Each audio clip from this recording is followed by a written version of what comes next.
it's Marie Forleo, and you are watching Marie TV, the place to be to create a business and life you love. And I am so excited, I can barely contain myself, because today's guest is someone that I've admired for so long. He's impacted tens of millions of lives all around the world, and he's written an incredible new book, which we're going to talk about today. Tony Robbins is a best-selling author, entrepreneur, and philanthropist. For more than 37 years, millions of people have enjoyed the warmth, humor, and the transformational power of Mr. Robbins' business and personal development events. He's the nation's #1 life and business strategist.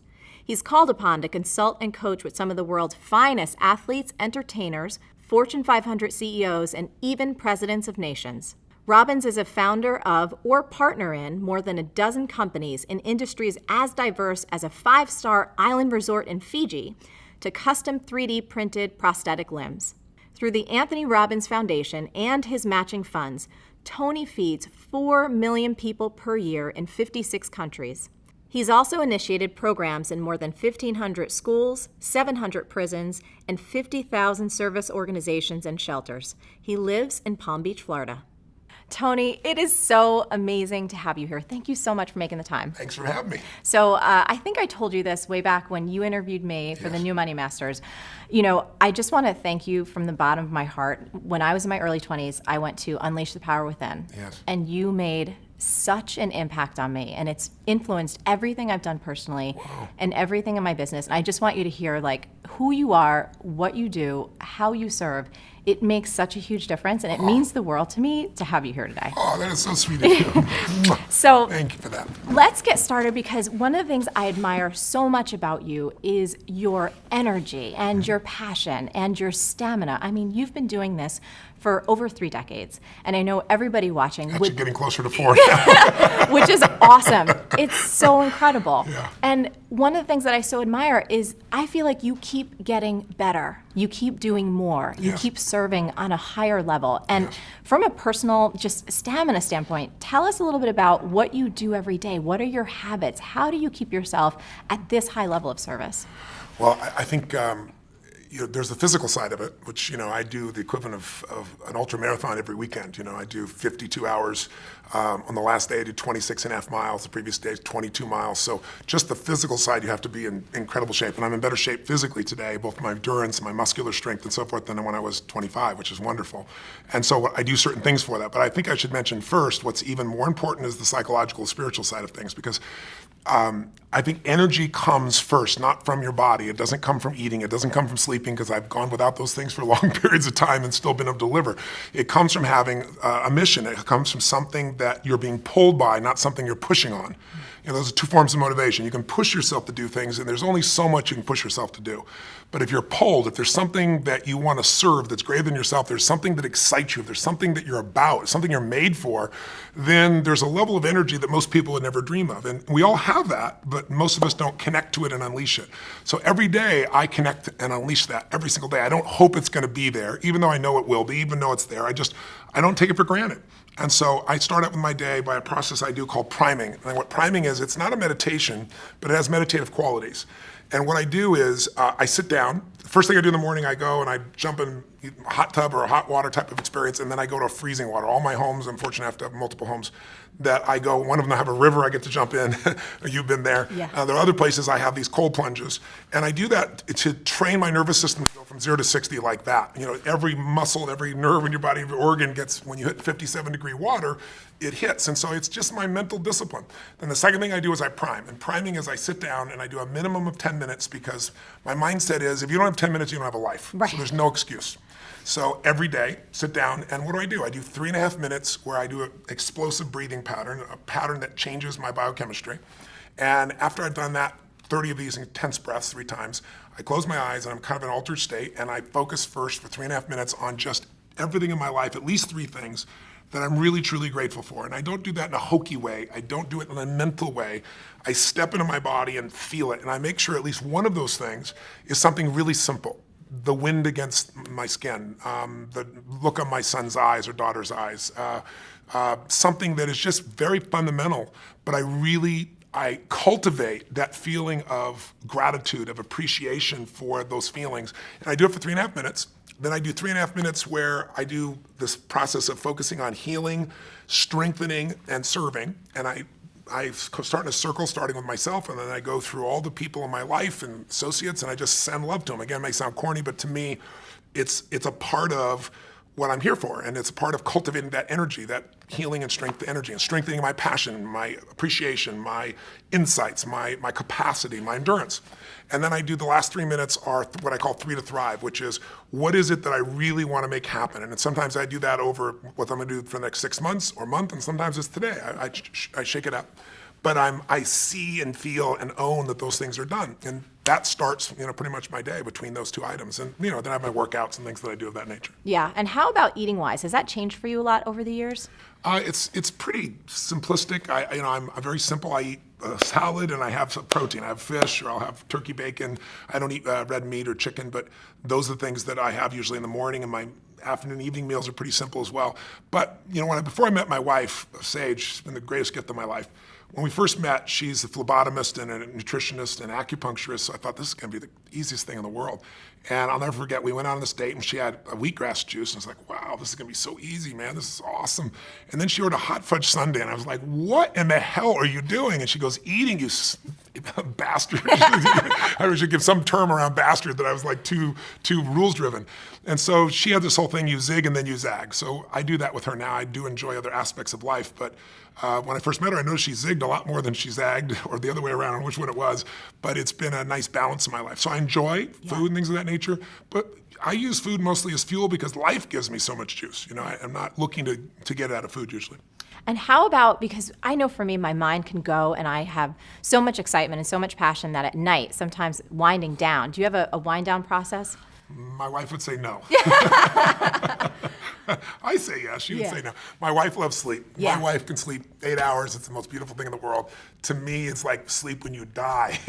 So that was one of the first things in our relationship that was a bit challenging, because I'd want to get up and just go. I'll never forget, we were in Fiji, and it's like, even there, we're supposed to be on vacation, it's our home.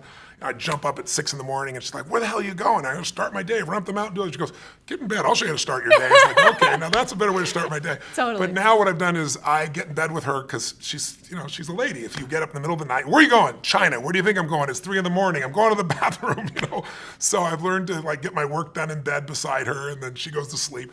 But I watch silly movies. I watch things to let my brain disappear. Reading does not slow me down, because then I start incorporating and using it. My mind goes crazy. I'm underlining everything. But I'll watch cartoon type movies like Family Guy or something to knock my brain out, quite frankly. Or I'll watch some silly series, I don't know. I'm thinking of now the different ones. What is it? Revenge or something of that nature. Something that my brain can just truly let go, and that's how I do it for the most part. Awesome. So, you've worked with presidents. You worked with people like Serena Williams and, one of the greatest investors in the world, Paul Tudor Jones. When you're called in to work with these incredible folks, how do you start to prepare yourself? Like, what are the questions that you ask to start to go in to serve at that level?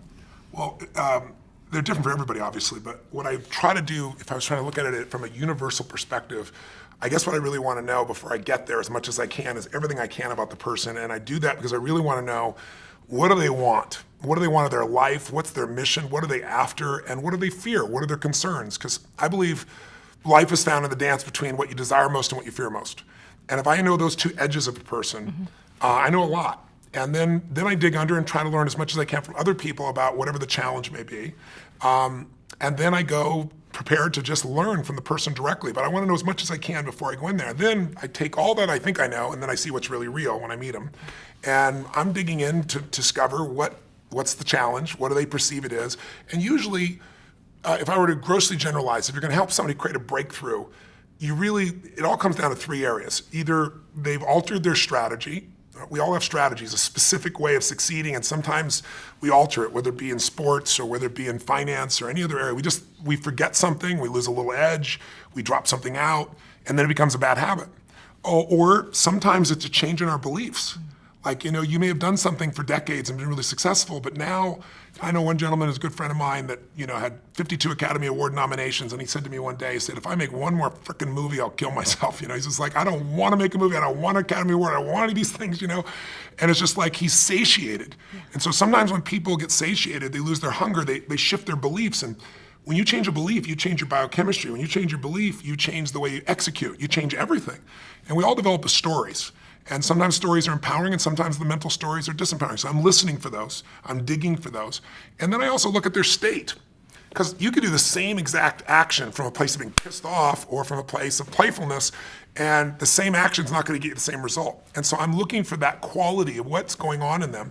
And then I look and try to find out what it was like before. So with Paul Tudor Jones, I went back and I watched videos of him when he was at his best. And I saw how he used his body and the way he moved, and I saw him now sitting still and kind of slumped over, and he'd broken his leg, and he had talked at a different tempo. So I look at biochemically what's happening, physiologically, I look at psychologically what's going on, and then I look at structurally what they're doing. And then I develop a plan to help them get back to where they were and beyond, to better performance than they had before. Incredible. The other thing that I was fascinated I wanted to ask you so bad, you probably accomplish more than most people do in, I don't even know a time frame. And of course, you get to talk with people who are at the highest level of their game. When it comes to productivity, what do top performers know that a lot of people just don't? What are we missing? Well, I think the best performers are focused on outcomes and not activities. If you try to manage your to-do list in the world we live in today, where most of us have multiple roles, we're trying to be a great business person, a great husband or wife, great father, great community member, or whatever, there's just so many roles, you can never get all your to-dos done. And what helped me in my life was I started at one point saying, I'm not going to let myself fail every day. I'm not going to get a to-do list, and I'm not going to not write a list so that I don't fail. I need to focus on what matters most. I needed to organize my life into categories where I say, these are the most important outcomes, and then I know why I'm going to do it. If you know what you really want, the target, and you know why, you have the focus and you have the fuel, then how to get there, there's so many ways to get there. And then the most important thing I think that the most productive people do is we leverage what we do. We don't delegate. Delegation is I give it to you, and then when it doesn't work out, I'm pissed at you. Leverage is I empower you. If I'm leveraged, I'm still part of that, and I'm going to make sure you succeed. I'm going to follow up. I'm going to make sure before the deadline I touch base with you. I'm going to make sure you have the resources to succeed. But what I do is empower people. Go, here's the outcome, here's the why. I get you and I aligned with the outcome and the why. You figure out how you want to do it. I'm open. You want brainstorm with me, I'll do it. You'll probably come up with better ideas than I do. And when you empower people to come up with their own how, and they know what and why, you can get the job done 100 times faster, especially if you get a group of people. I'm a big believer that early in my life, I thought I was such a smart person. I'm going to solve all this stuff. Part of it was being responsible, and part of it is ego that we all have inside ourselves if we've succeeded to a certain extent. I said, this is bullshit. You know what? Instead of one person solving 12 problems, I want 12 people to solve one problem. And I developed that practice, and I began to find that people that many people thought weren't going to contribute had insights nobody else had. I really got it from Steve Wynn. Steve Wynn's a dear friend of mine, and he's rebuilt Las Vegas, one of those brilliant men I know, multi-billionaire. And Steve really learns the most from the bellmen, from the people that would never make it into the C-suite. He learns what customers are feeling, what they're experiencing, how to have an impact, what needs to be changed, because these people are on the front lines. So I'm a big believer that you need leverage. And if you're just starting out in business, I know a lot of people that were probably watching your shows are watching you because you're a successful businesswoman who's built your own entrepreneurship. You've done so many great things. I think in the very beginning, the hard thing is you think you can only do it yourself, and then there's only so many hours, and you've got kids and family and friends, and how do I do it all? The answer is you hire someone. You trade with someone. You trade them for 2 hours. That's what I did in the beginning. Because I'll never forget, I was just really young in my career, very in the early days, and I was running to get to the dry cleaners so I could get my only 2 suits. Because if I didn't get them, then the place closes, then I can't get on the plane, and running to the airport, sweating like crazy. I'm a sweater anyway. Right? It's like sweating like this, trying to get in the door, and it's like, what is wrong with this picture? I could be doing something that's so productive, and I'm standing in line at the dry cleaning place. And it's just nuts. And so I was really young. I was like 17, 18, 19, I don't know what it was. And I said, I'm going to hire somebody. 2 hours a day, that's what I had to start with. And then it was 4 hours. And so my view is I don't do anything that someone else can do better, and I don't do anything that isn't the highest and best use of my time. Now, when I say that, that's gross generalization. There are things I still will do. But for the most part, by finding people and getting clear on outcomes and the why, what I call RPM, you got to know the result, You got to know the purpose, and then you got to have a massive action plan. And the plan can change. But that RPM, the stronger the RPMs, the faster that car is going to move. And I try to do that not just through myself, but through other people. Beautiful. So last thing I want to talk about before we dive into the monster book, which I can't wait to get to, is this idea of slumps. I know a lot of times you're called in when someone's, either hit a plateau or they're having a tough time. So 2 questions. A lot of folks that write in, they'll ask me questions or they'll just comment on the blog and they find themselves in a tough spot. Maybe they've experienced a certain level of success and like you said with your friend, Peter, it's just like, I don't want this anymore. I don't know what I want next. Any common patterns or things that you can share about slumps and how we can support ourselves to get out of them? Well, most people hit plateaus, and the most important thing when you hit a plateau is not to be pissed off and stressed out about it because stress won't make it better. It's also not to take it lightly and go, oh my God, this doesn't matter. It's that delicate balance where you say, okay, how do I get from where I am to where I really want to be? And if you don't put the emotional charge on it, it's easier, but that's easier to say and harder to do. The pattern I see in slumps, whether it be an athlete or a financial trader or an actor or any of that nature, is number one thing that causes a slump usually is you get too comfortable. When you start doing something and you're really successful, a lot of people lose their hunger. And if you ask me, what is the single most important element of any human being that separates their level of success from the rest of the world? It's hunger. It isn't intelligence, as valuable as that is. There are people that are incredibly intelligent, can't fight their way out of a paper bag. You show me somebody who's not only hungry but doesn't lose their hunger, they will dominate everything. And you see that in the greatest sports stars, the greatest entertainers, the ones that they're insatiable. And because of that, you like being around them because there's this energy about them, this passion about them, and very few people maintain that. And you lose your hunger, you go into a slump. You get overconfident. Another pattern that happens that gives people a slump is when something changes in their world that they're not prepared for. Like, I've been doing this forever, and oh my God, now my relationship's messed up. Or, I've been working hard and being a lawyer, and now my wife's upset, her husband's upset with me. What do I got to do here? And what it does is it throws people off their rhythm. And so I try to figure out what's happening in their environment and show them how they can win in both categories simultaneously. A third one is when people do something where they get mad at themselves, kind of like a Tiger Woods, and then he's got all the skill in the world, nothing changed in his skill, but for that year and a half or whatever it was, he was beating himself up, and in that state, it's kind of a self-sabotage. And so depending on what form I find, I enter in and make the changes, and there are almost always changes again in the psychology of that person, the emotion of that person, because we have these great minds. Everybody's got a great mind, or at least available great mind. But we're emotional creatures. And we forget that because we live in a society that tries to value thought much more than emotion, because emotion is scary for us. Emotion can come really fast. And so some people try to avoid it at all costs. Other people are overwhelmed by it.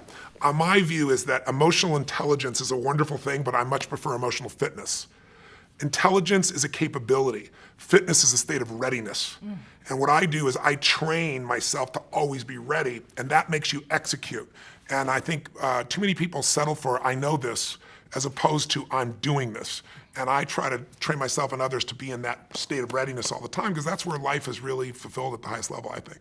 I do too. Agree 100%. So let's move on to this monster book, which it is a monster in the best way. It's the most beautiful thing. So do we have a copy that we can kind of bring in?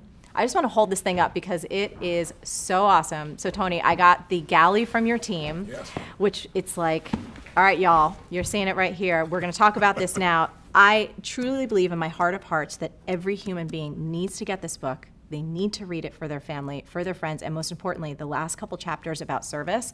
I was in tears. I loved every bit of it. My copy is highlighted cover to cover. I've already taken action on a lot that's in the book. Yes. This is your first book in 20 years. Yes. Why this topic? Why now? And what makes it different than all the other money books that are out there? Well, one reason I haven't written a book is I hate writing, just being honest. I'm on a plane about every 4 or 5 days. I go to 15 countries. I see 250,000 people a year. I love the live event. I love the spontaneity. You get to do something new constantly. You get to see what's really going on with a human being. And writing is an isolated, by yourself process that God bless the people that do that stuff. But I got pushed over the edge because there's only a few subjects in life that really affect the quality of your life, right? There's your body, there's clearly your relationships, your emotions, and money is one of those places.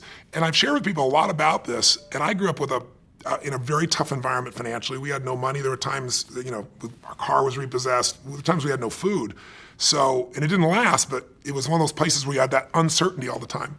And so when 2008 happened, That's what pushed me over the edge. Because when I started seeing so many people losing their homes, losing half of what they saved for their whole life, and then I kept thinking, well, the government's going to do something because this is a raw, horrific situation that's been brought about by a small number of people. By 2010, when nothing had been done, I was mad, and I was reading every article, I was watching every documentary, and the final one that just pushed me over the edge was called Inside Job. I don't know if you saw it, but I have it ordered on Netflix. okay, yes, yeah. It's Academy Award, won the Academy Award. Matt Damon did the voiceover, but what's amazing is they systematically showed who specifically virtually destroyed the world economy, and then showed that the punishment they got is not only all of us bailing them out, but they were put in charge of turning the economy back around and giving more money to do this again. So at the end of this film, you understand what happened, but you have one or two emotional responses depending upon your personality. Either you want to kill somebody, you're so angry, or you're depressed because there wasn't one solution to the whole thing. It's a beautiful documentary, but not one solution. I'm a solution guy, so I was like, something's got to be done. I know I'm not the only solution, but I have a unique gift. I have access. Because most people don't know, they think of me as the motivational, positive thinking guy. That's never what I've been. I've been a strategist my whole life, and Paul Tudor Jones, one of the top 10 traders in the history of the world, has been my client for 21 years. Literally every single day, he emails me, I measure him a variety of things, I see him face to face. I've been with him side by side in the tech crash in 2000, in 9/11, when he went through the subprime crisis, 2008, fall in gold, and he's made money every single year for 21 years. And even beyond me, his firm has made money for 28 years. So it isn't just me, it's Paul. And I've learned from him so much over those decades. And I just thought, if I didn't just interview him, what if I interviewed 50 of the most brilliant financial minds that in the history of the world that are alive today? Let me interview them. Let me find out, can the average person really still win? And if so, how? Let me get, not some talking head on television telling you the same BS about go put your money in some 12% per annum mutual fund that's never existed for 10, 15 years, but the truth. And so I began this 4-year journey, and I was blown away. My average interview was scheduled for 45 minutes. They went 3 hours, some of them 3.5 hours, 4 hours. And people became incredibly generous in what they shared. And they shared things that they've never shared before. And I put them into a 7-step process so that whether you're a millennial that just got out of college and got a bunch of college debt saying, how will I ever get around this? I'll show you how to get financially free. You're a baby boomer and you lost a bunch of money in 2008 and you didn't get back in the market. I'll show you what you can do. You're a very sophisticated investor and you want to know what Ray Dalio does that it's never been revealed about, I'll show you what he does. And so I'm real proud of it. And you've seen the level of endorsement I have from the highest level of people in finance on the earth is pretty extraordinary. It's because it's really their work. It's not mine. I had so much fun reading it, and honestly, I was intimidated by a 600-plus book because I knew we were doing this interview, and I prepare as much as I humanly. I'm like, all right, I'm going to speed read, but digest everything. Yes. And one of the things in the beginning, when you start breaking down the myths, yes, I just kept getting sicker and sicker and sicker with how much the general public, how much people don't know and how they're taking advantage of. So I wanted to ask you, was there one in particular that just totally pissed you off? There was a ton. I know there's 9 myths in the book. I put the 9 most abusive ones in there. I mean, they're there. Here's what I'd say. I want to mention one of the myths, though, to start with. Not a myth, but a step. I want everybody who's watching to remember one thing.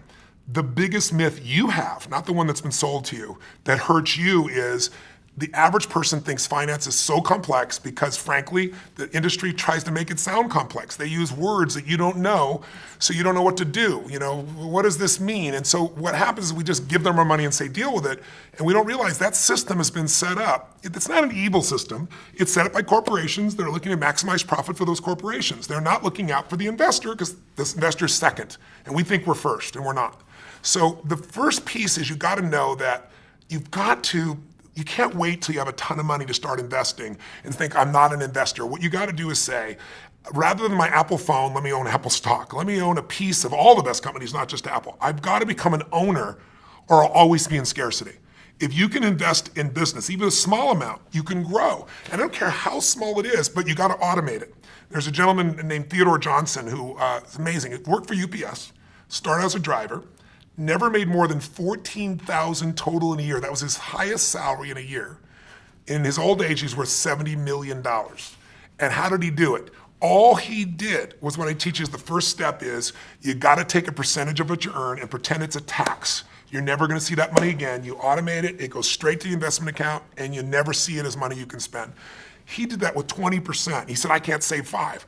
Somebody in his family said, if there was a tax, you'd pay it, and they made it 20%. When you save 20% and you compound it, its numbers are incredible. So I show people how to do that. But then the problem is, if you do that first step, but you don't do the second step, which is become an insider, yes, and understand the rules of the game, then the old adage is a person with money meets a person with experience. The person with experience ends up with your money. I mean, that's how it works. So I'll give you 2 or 3 of the myths real fast. One, this myth that someone says, give me your money and I'm gonna beat the market.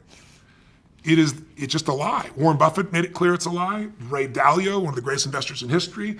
David Swensen, who has taken Yale's money, $1 billion, and converted it to $24 billion in 2 decades, the greatest institutional investor in the world. They've all said it. Warren Buffett flat out said today, he said, listen, in my will, 90% of my money, all that money does not go with any mutual fund, it goes straight into the index. What the index is you get a piece of all the largest companies in the world, but it costs almost nothing to get in. Because over any 10-year period of time, 96% of mutual funds will not even match the market. Now you're paying for a mutual fund. What this means is you hire someone because you say, I have a family, I have a business, I have a life. I'm not an investor. I'm gonna hire someone who's a professional. It makes sense they would do better than me. Unfortunately, that's wrong. Because what happens is 4% of them will beat the market, but it's not the same 4%. Mm-hmm. So your chances of finding the right one, have you ever played blackjack? Yes. So if you play blackjack, everybody knows you play for 21. If you go above 21, you're gone. If you get 2 face cards and they're sitting in front of you and you got a 20 out of 21, and you got the chance to stay or say hit me, if you hit you, there's only one card that'll get you to the other, it's an ace. If your inner idiot says hit me, you have an 8% chance of winning. You have a 4% chance of finding the right mutual fund. It's not gonna happen. So what happens for people is they think they've been sold, we're gonna do better, and they might for a year or 2, but what matters, you live off the long term. You don't live off the year or 2, and they just don't do it. Warren Buffett has a bet right now with Protege Partners, which is a group that does hedge funds, and he said, you can pick 5 hedge funds. You can mold the best of them together. I'm gonna own the market, which costs me next to nothing. You're gonna get the hedge funds, which cost a lot. 10-year bet, who's gonna win? Put up $1 million. Right now, they're 6 years into it. Warren Buffett's at 42%, they're at 12%, right? Oh. Just crazy. So the second thing is after getting terrible performance, people say, well, fees don't really matter, or they'll tell you it's only 1%. And I ask people all the time, how much are you paying? And they go, I don't know, or they'll say 1%. 1% is called the expense ratio. That's like the edge of the sticker price. If you read that 50-page prospectus in your mutual fund, even one of them has 50 pages, which you won't, you'd have a hard time with a PhD figuring it out. In fact, there's a man named Hilton Smith, I quote in the book, who spent 2 weeks, he's got a doctorate as an economist, took him 2 weeks to go through them all and figure out there are 17 different fees. And Forbes says the average fee is 3.12. Now, if you're watching right now, I'm sure I've lost your brain with all these numbers, so let me make it real for you. 1% versus 3%, big difference. Huge. Right? Here's the difference. Just like you grow by compounding like Theodore Johnson did, your fees also compound. And people don't know that when they hear that little number. So if you had 3 people and the one gets 1% in fees, 2%, the other 3%, they all get the same return. They start out with $100,000 at 35.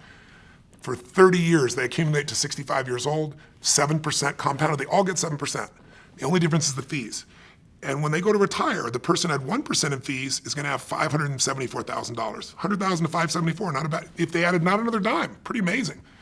The person at 3% in fees will have $224,000. 77% less money. If you want to win a race and you have a 100-pound jockey on the back of your horse or you want a 300-pound jockey on the back of your horse, fees at 3% are that. If I said to you, here's a deal, let's do an investment, and here's how I want it to work. You give me the money, you put up all the money, you put up all the risk, I'll put up no money, I'll put up no risk. If you lose, I win, and if you win, I win. And if you win, over the life of the time, I'll get 60% of what you earn. You'd say, I'll never do that in a million years. That's a mutual fund with 3%. It's one of the only industries on earth where they've confused this enough that we don't understand we're overpaying by thousands of percent. You could own the stock market, the S&P 500. You can own a piece of all 500 big companies through like the Vanguard 500. Mm-hmm. And you get the best of all the business, Apple, Exxon, all these companies. And it costs you 0.17. That means less than 0.2%. If you went to a normal mutual fund, you might own the same companies for 3.17. That's like buying a Honda Accord for $20,000 or $350,000 for the same car. If you pay $350,000, you figure out the person next door paid $20,000, so you go crazy. That happens every day with finances because people don't know how to look at this. So when they read the book, that'll never happen to them again. Yeah, and this is, I mean, there's so much. I could talk to you forever, and I know your team is like, oh my God, we got to get him out of here. But a couple things before we wrap up. First, what we discovered with the all-season strategy and what you were able to inspire Ray, one of the leader of what? The largest hedge fund in the world. Yes. It's absolutely incredible. He's an amazing man. Let me just give it to you really quick. Ray Dalio is his name. Ray heads Bridgewater, which is the largest hedge fund in the world. A hedge fund is where wealthy people often put their money because they can bet up on the market or down and be able to do a lot of things as a hedge fund. And a large hedge fund, a good size one, might be 15 billion, Ray's 160 billion, so he's 10 times the size. To give money to Ray 10 years ago, you had to have a $5 billion net worth and a minimum of $100 million on the first day, or he wouldn't even talk to you. That was 10 years ago. Now, no matter how much money you have, he won't do it because he manages money for China, for countries, for giant pension funds. So I get a chance to meet Ray, and I did 15 hours of prep for that. Just like I want to be all pitch and catch with him. I was very fortunate, found out that he'd listened to my tapes and was a fan of my work from years before. And so our 45 minutes went close to that 3-hour mark again. And at the end, I said to him, went back and forth, and he really enjoyed it, and I enjoyed it, obviously, learned so much. I said, Ray, I asked this to all these people, if you could never give any of your money to your children, and all you could give them was be a strategy, a plan, a portfolio that they could not only succeed with, but they wouldn't have all that ups and downs that make people get out of the market and lose. I said, what would it be? And he said, my all-weather portfolio. I've already designed it. All my money's in it. My kids' money, all the money that I have for contribution to society is in it. And he said, because I know I'm not going to be here forever, and I need something that's going to work in any market. And he said, I've worked it all the way back to 1925. I've tested it, and it makes money. And he said, I did it for myself for years, and now I do it for my clients. I said, explain it to me. So he explained it to me, and I'd done my homework. I knew a lot about it already. But at the end, I said, okay, Ray, you've really explained this. Brilliant.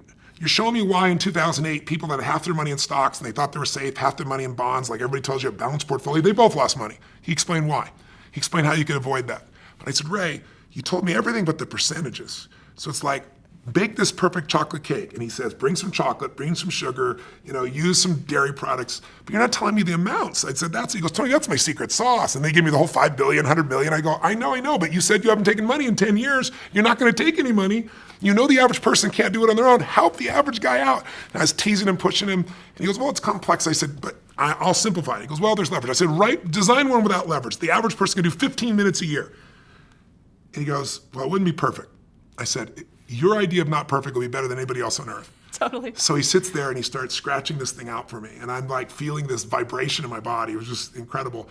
At the end, it was incredibly generous. We went and tested it, back tested it. So it means you compare it year by year what it did. In reality, not hoping what it'd do, but back testing something for a year or 2 years or 5 years, one thing.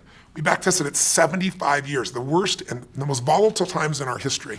And interestingly enough, it's right 85% of the time it made money. And the few times it didn't, the average loss was 1.6%. The largest loss in 75 years was less than 4%, minus 3.5. And that was 2008 when the market from top to bottom was down 51%. And that's the most loss in 75 years, and the average return is just under 10%. And this is something, a bunch of my friends were like, bake this into a business, dude. This is like incredible. And I was like, you know what? I'd love to do that, but this was given in the spirit of free to anybody. Yes. So it's there. Somebody can go to the library and get my book and they can just copy the thing down. But it's available to any human being and anybody can put it there. Now, that's not the only strategy there. I have David Swenson's strategies. I have all the best. Tons. But his strategy is the smoothest ride. Because the biggest challenge, if you look at the last 30 years or 20 years, 1993 to 2003, the average investor in mutual funds, well, the market did 9.2% per year, really nice, on average. The average mutual fund investor did 2.5%, and that's before taxes. You're going to double your money every 36 years doing something like that. It's just, Getting it's killed. not going to happen. You get killed. Okay. As we wrap, so you're not earning a dime off of this book.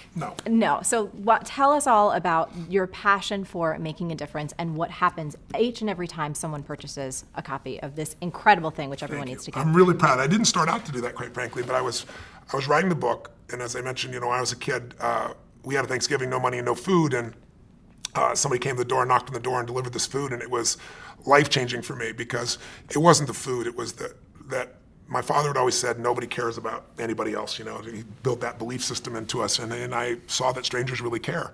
And so I swore someday I'd do something to give back. So when I was 17, I fed 2 families, and the next year, 4 families, and the next 8. I didn't tell anybody, but after the 4th year, I was like, I could use some help. So I got my friends involved, and then my companies, and then it built to 1 million people, and then 2 million people. In the last 4 or 5 years, I've been matching the 2 million my foundation does personally with another 2 million, so we feed 4 million people a year. But while I was writing this, Congress last year passed a new budget that nobody seemed to pay attention to, where they cut food stamps, they don't call it food stamps anymore, but it's food stamps, by $8.7 billion. It basically eliminated 2 million people from having food. And so I work with all these nonprofit organizations that are already struggling, and it just made me crazy. And I thought, okay, what if I'm working my ass up in this book, but you know what? I could donate all the profits of this book, not a percentage. And then I thought, what if I donate all in advance? Whether I make money in the book, doesn't matter. I'm going to do it in advance. How many people could I feed? And it was 10 million. And I was like, wow, that excited me. And it just grew a life of its own. As time went by, I started thinking, how could I really get people's attention about it? And so I finally decided that I'm going to feed 50 million. I'm writing the check actually next week. Personally, I'm going to feed 50 million people up front.